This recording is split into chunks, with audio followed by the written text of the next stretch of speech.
Both Democrats and Republicans have proposed fixes for Social Security that would actually kill it. But all you really need to do to save Social Security is take the most regressive tax system in the US and tax the rich more. It's simple. A little backstory. President George W. Bush surprised people in 2005 with a little sleight of hand. He had just won re-election in a squeaker against Senator John Kerry, claiming victory by 3 million out of 121 million votes cast. The campaign was hard-fought, focusing mainly on the Iraq War and terrorism. Bush's re-election pitch was fear-based. Only 3 years after 9/11, the hysteria over a creeping terror threat was still very immediate. That's why people were caught off guard when Bush suddenly claimed he had a mandate to privatize Social Security immediately after winning re-election.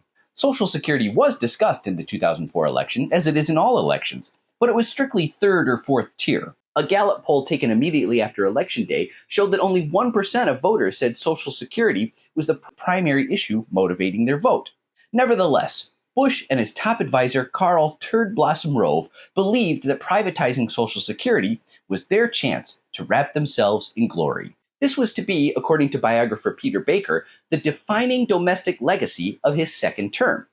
The centerpiece of the Bush plan would have given workers the ability to divert 1/3 of their payroll taxes, up to a maximum of $1,000 a year, into private brokerage accounts they could invest in the stock market.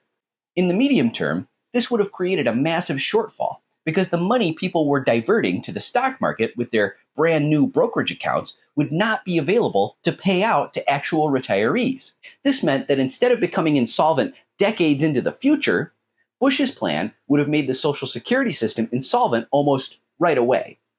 Like President Obama after him, Bush proposed solving Social Security's projected insolvency by slashing benefits.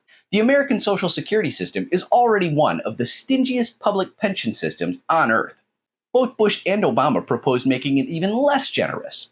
Both Republican and Democratic presidents seem to think the best way to save the Social Security system is to slowly bleed it dry, effectively destroying it in order to save it. Now, if one were actually worried about projected Social Security shortfalls, taking money away from recipients is only one option. It would also be possible to inject more money into the system, preventing shortfalls by raising the cap on the payroll tax. Social Security is funded through the payroll tax, which is a regressive tax. There are basically two different kinds of taxation, progressive and regressive. A progressive tax rate goes up the more money you make, so in theory, rich people feel the same bite as poor people. A regressive tax means that poor people pay a higher tax rate than rich people.